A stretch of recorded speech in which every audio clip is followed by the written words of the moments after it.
Okay. So the call would be something like this. Hi, my name is Tony Hey, this is Tony Psaromatis. It's been a while since we talked, and I got to be frankly honest with you. I'm so sorry that I've not reached out to you sooner. I haven't realized until now how much my clients mean to me. I recently had a situation arise where I finally understand why my clients use me. And I finally understand why my business has grown the way that it has. And that's because my team and I have always delivered such a high level of service. I'm calling to reach out to you to find out if I could, if possible, keep you on my mailing list. I'm calling to see if it would be okay if I had my newest team member, Linda, reach out to you and introduce herself, because she's the newest member of my team that's going to help me continue to grow my business and help provide the highest level of service to not only you, but anybody else in your life who you care about, who you think we could work with. Okay, I like that. See, the call itself, I like it too. and you put it in your own words, but it's really coming from a place of humility. It's coming from a place of apology, and it's coming from a place of realization that your client, your past clients, already know you. They already like you, and they already trusted you.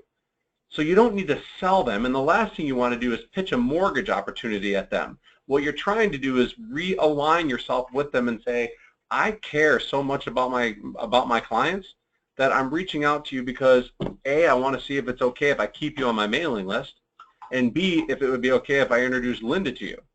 Now, see, the message that you're giving them, I don't need Linda, or Linda doesn't need to pick up the phone and have a meaningful, deep relational conversation with everybody. But what you're trying to do is engage in that conversation where you become a conversation piece again. They start thinking about you again, and it gives Linda a chance to introduce herself in a way that makes it feel like she was there to help bring more value to the team. So when Linda picks up the phone, it will be because the client has either emailed or called and said, yeah, you know what, we'd love to hear from Linda, or whatever the case may be. And Linda calls up and goes, hey, Jack and Sally, great to hear from you. Hope all is well. I'm new to the team. I'm super excited to be here. Tony's a great mentor, and he's really inspirational, and I know you guys know that because you guys work with him. I'm just super excited to be part of such a great team. And then she can end it with, I would love a chance to be able to work with somebody who you care about. If you ever run into somebody that you care about who could use some great mortgage advice, Tony and I are here to help you. And let me explain a little bit about why the words that I'm saying are so important. Our brains, like I said in the text message today, Tony, our brains are processors. They're not filing cabinets. So when you talk about who do you care about, there's probably 10 to 15 people in our life who we could literally list off as people we care about. And when you say, who do you care about, that's going to bring to mind a special group of people, as opposed to, who do you know? We know a ton of people. It's almost too much information to sift through, so our brain just shuts down. We don't even think about it. But if you go, who do you care about? That's going to bring to mind a select group of people that they may have had conversations with that could potentially be helpful. The other thing could be, Linda, you could even approach it this way. Do you have a need? See, the purpose of picking up the phone call, the reason of picking up the phone call is to introduce yourself. If you really want to make an impact on somebody, you have to realize that the reason to call them is just to introduce yourself, but the purpose is to find a way through casual conversation to fulfill a need. Right. And what I mean by a need, I'm not talking mortgage need. I'm talking any kind of need. And the art of casual conversation is where most people fail. If you can start engaging, I'm sorry, buddy, that's Denise calling. Hey, sweetie. That's okay. Good. I'm on a coaching call, babe. I'm on a coaching call. That's why. Yeah, it's because I'm on a coaching call. Can you hear me? Hello. Hey, Denise. Can you hear me? Yeah, I'm on a coaching call, sweetie. That's why you can't get through. So I've got two people on the other line listening to our call. Could I call you in about 40 minutes when I'm done? Tony says hi, by the way. She says hi. Okay, I'll talk to you in a bit. Sorry about that, guys. That's all right. Family first, brother. Yeah, thank you. So the benefit of fulfilling a need is, again, it goes back to if you can elicit a wow or a thank you or some type of a gratitude statement, that's where you have the leverage to build a better relationship. Anytime, and you have to understand this, anytime you're doing a mortgage, anytime you're picking up the phone, anytime you're having a casual conversation, anytime that you can elicit a statement of gratitude by the other party puts you in the position to make a request. We talked about that a couple weeks ago, Tony. It was the difference between a matcher, a taker, and a giver. You guys do a really good job of giving. The problem is that you're not making a request that goes along with it. And if you fail to make the request, you're going to find that you're going to feel like you're wasting your time, spinning your wheels, or nobody's listening. So when you start to make these calls, Tony, about reconnecting with your top, your A clients and your top realtors, you've got to go into it with the mindset that I'm trying to talk to them to get them to say thank you, to get them to say I appreciate it, to get them to say something. And at the moment they're able to do that for you, that's the moment when you go, listen, I'm so glad that you said that. I so appreciate you taking the time to acknowledge what I'm doing. Because I've struggled with something lately, and that is the realization that my business, though very successful, has really lacked in creating relationships with my clients.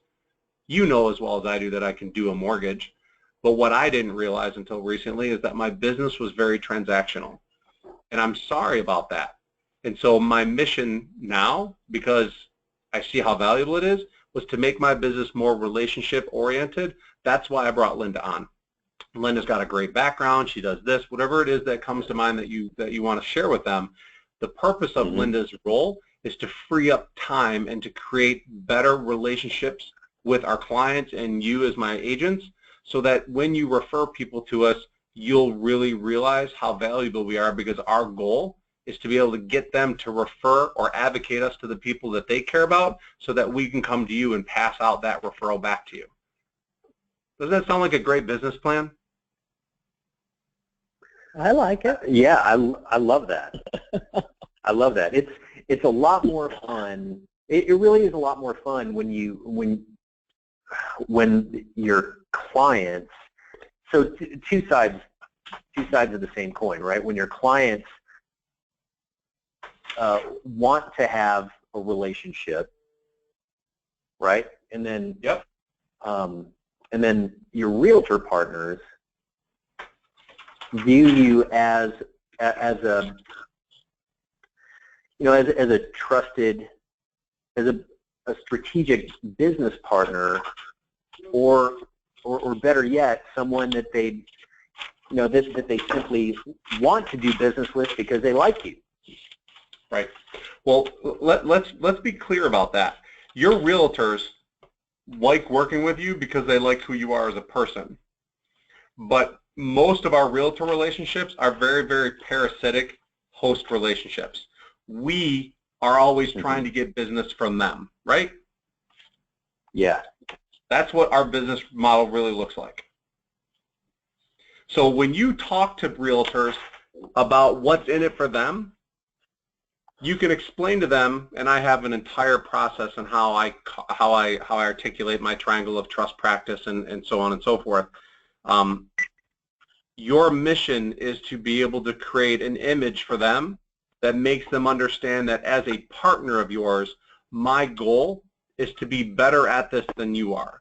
My goal is to make this transaction not so much a transaction, but a relationship building experience, so that as they go through the process, we're going to be looking for moments to leverage that relationship for future business. We're going to be seeking out our clients' willingness to advocate us to the people that they care about. And by doing that, if we're able to generate a referral from a client that you refer us, this is where the partnership really comes in. Our job then is going to be able to pass that referral back to you. Now, doesn't that sound like a partnership that an agent's looking for? Oh, for yeah. sure. Yeah, Doesn't that make you indispensable? certainly would. Hardly anybody ever does that. In 2013, I passed out 25 purchase transactions to 5 of my realtors. That doesn't include the listings of the 25 people. Maybe there were 7 or 8 listings in there. But because my business was primarily driven, 63% of it came from my past clients and current clients, I typically got the lead before the realtor did. And so when I pre-approved somebody, I was able to then turn around and push them to one of the top agents that I associated myself with. Mm-hmm. Who do you think was the man in their book? Oh, you, for Well, sure. And it wasn't because I did a great job on loans, guys. I sucked. I mean, I'll be honest with you. I was not a top-notch loan officer. I was not a Kristen Jameson. I was not a Jamie Benner. I missed closing dates left and right. But you know what I did? I managed my clients' fears and expectations.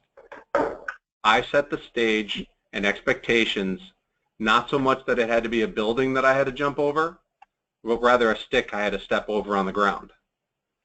And I told my clients how hellacious the process was. I told the clients how difficult it was.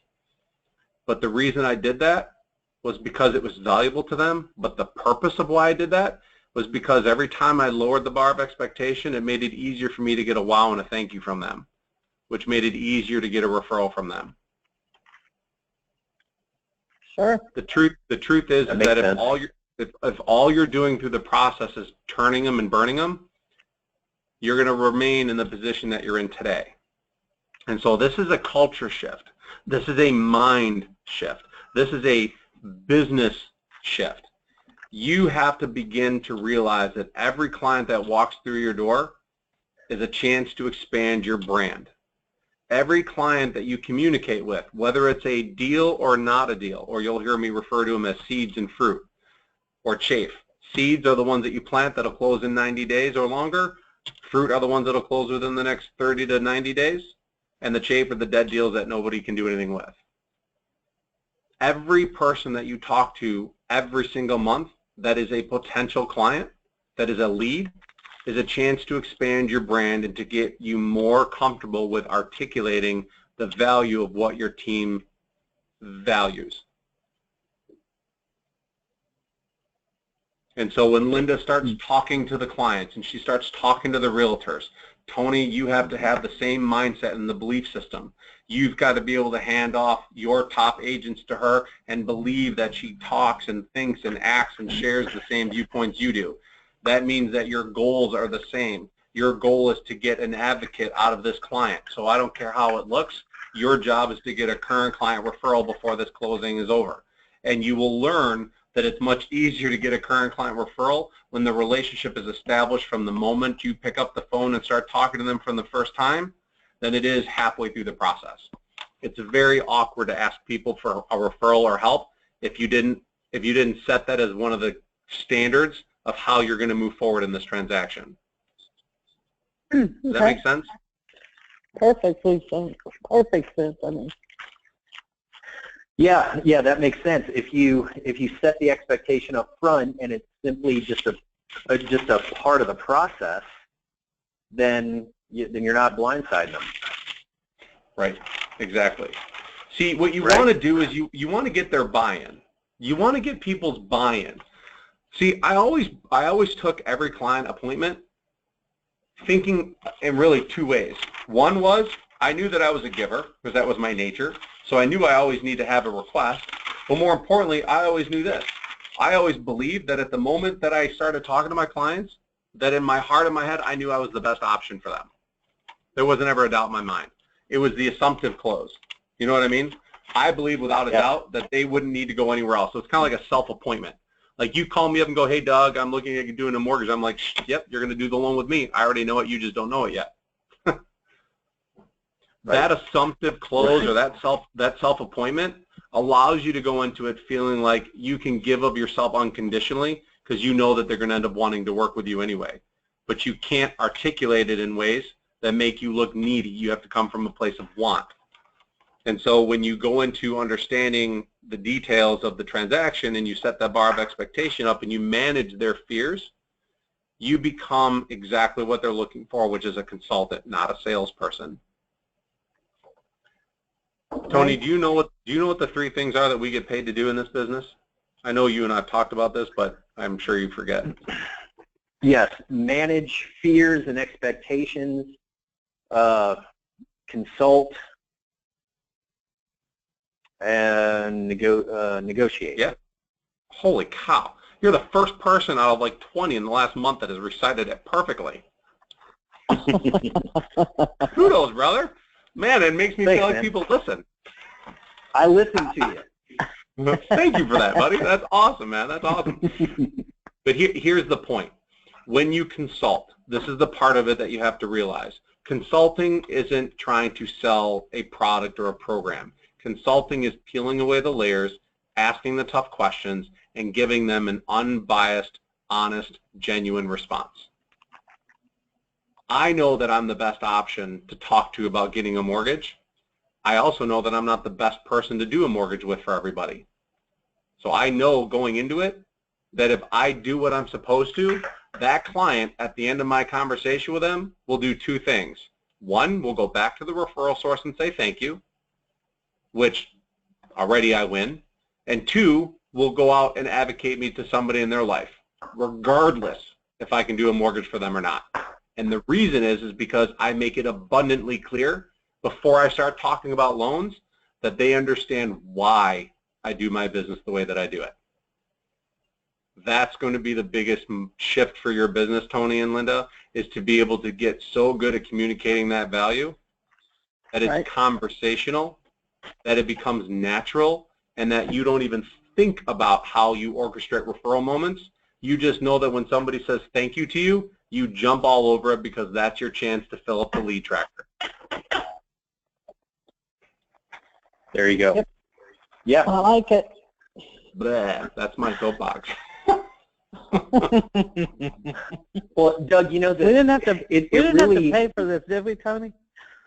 Oh no, Tony pays for it. Boy, does he pay for it. He's got to put up with my shenanigans. He's got to put up with my shenanigans.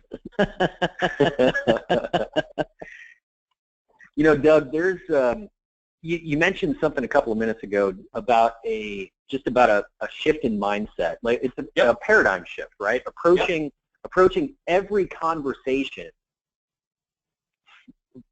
with purpose,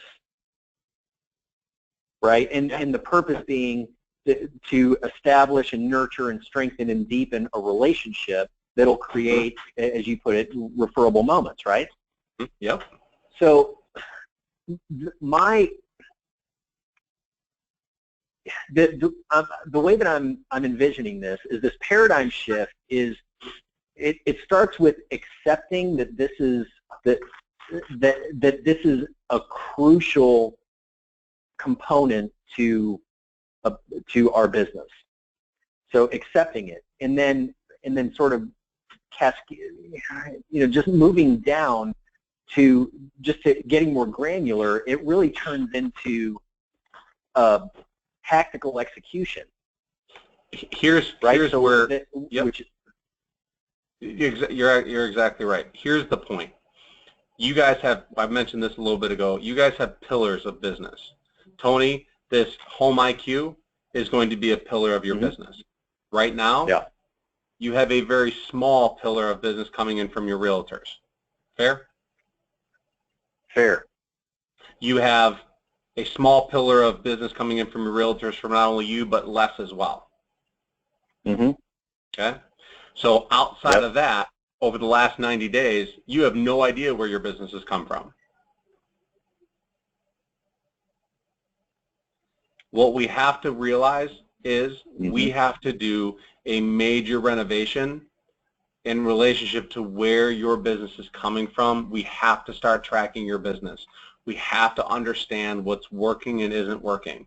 Because in my mind, if you have a table and it's only got one thin leg and the other one is still being built and you put anything on that table, there's a chance that that's going to fall over pretty quickly, don't you think? Sure.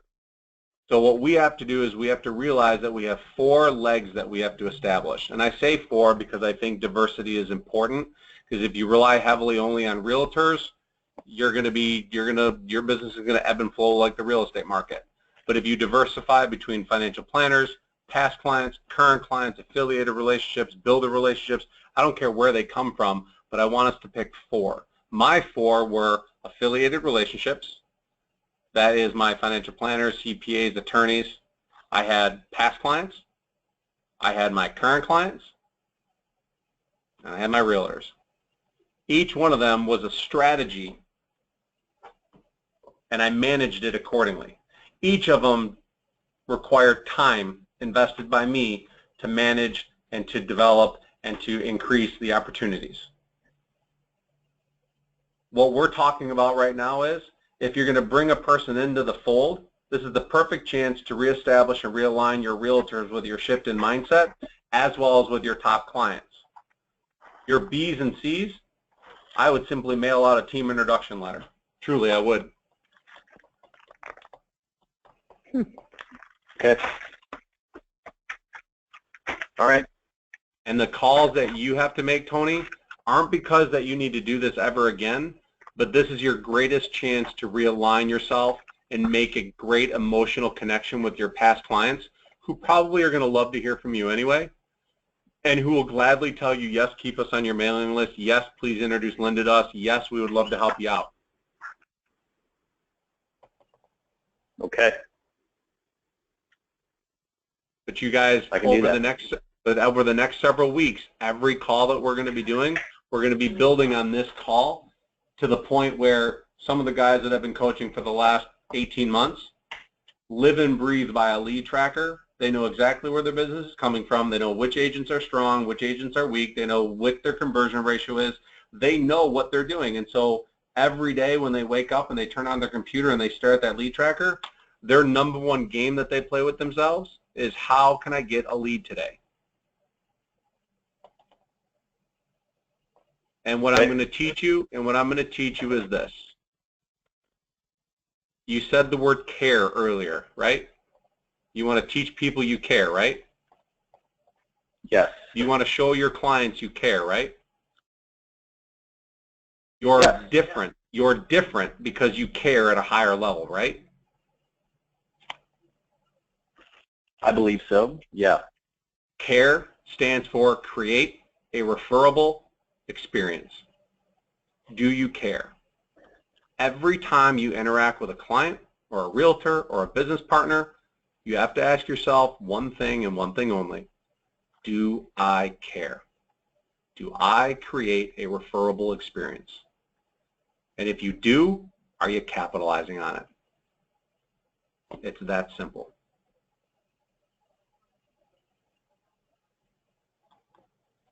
Okay. Was this helpful? I think so. Yeah, very. It'll be good to get into a little bit more of the nuts and bolts of it. Here's the only commitment that I ask. Here's the only commitment that I ask from both of you before you say that, Tony. You guys have to make this commitment to me. I already have a full plate.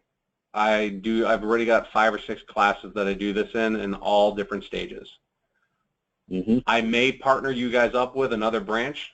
Kristen Jones out of Indianapolis is going to be doing this as well, and I may bring her into the fold with you guys. So there might eventually be her and her assistant like you two are, and this might be even better. But here's what I'm going to ask. I need you guys to commit to making this a priority. This call is fundamental, meaning every call builds on the other one. You may stop coming to this, which is fine, but the several people that have dropped out have all come back because they missed the little bits of information and accountability that goes along with it. I can teach you guys till I'm blue in the face, but I can't make you do it. Right. And I can tell you, I know when people are applying this. I know when it's working because I see it in their lead trackers. I know when it's not working because I can see the leads. And you'll know it's not working, and you'll know it's not working because you're not doing it. We have a couple branches that they go through their day and they're like, oh my gosh, I totally forgot to ask. I totally forgot to ask. I've had 5 closings this week and they were all awesome, and people said thank you so much, and I said it was my pleasure. Oh, I want to kill somebody when I hear that. I want to strangle them. You're being thanked for being a giver, and then you don't have a request, and that's the worst thing that you can do for your business. I'll leave you guys with this, and I'll leave you guys with this statistic. Out of your last 10 clients, 2 of them will advocate your business because that's who they are. They're just social mavens. They're the conversationalists that talk to everybody. That's just who they are. Then the next 2 are people who will never say a word because they're introverted. They're not really the social director. They're just kind of there. They're just never going to tell people about you. They don't tell people about the movies they've seen or the restaurants they go to. They don't really project themselves. What's left is the last 6, or 60%. The 60% makes up the general population that fit in the we would love to help you if you asked. Everybody wants to feel like they're needed. Everybody likes to feel like they matter to somebody. If you go through your day and you're not making a request to 5 people a day, that means that you're not getting enough thank yous. That means you're not getting enough referable moments. That means that you're not making your calls purposeful. You're simply going through the motions and you're being transactional. Every time you interact with somebody, every time you don't ask for help, every time you miss that moment, you've shut the door on the opportunity, and it's a lot harder to open the door back up. The truth is that if you don't ask, 60% of your clients go about their day knowing how good of a job you do, but they don't remember you because they don't feel like you needed anything. After all, you said it was my pleasure. It was the least I could do. It was no big deal. It was no problem. Think about how many clients you've closed in the last year, Tony, that are out there every single day, who are talking to people who are buying homes, who failed to tell them to call you because they didn't know that you needed their help. Let that sink in for a couple days, and that should change your momentum. Okay. All right. Yeah. I don't know if it'll take a couple of days because I've thought about that. I've thought about that. I think he's been stewing over that already. Well, but here's the motivation. When your day gets so laborious from all the minutia, it's hard to shift gears to being that originator. It takes practice. It takes practice to look at a stack of 28 things that you got to get done, and every one of them has a referable opportunity in them.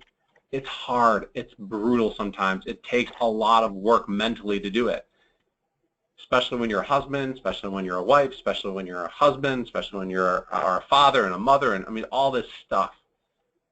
But you have to ask yourself. The more times you ask and the more people you get to refer you, the quicker you can build a team to support you so that you can spend more time in your sweet spot and less time doing the stuff that doesn't make you relationship driven.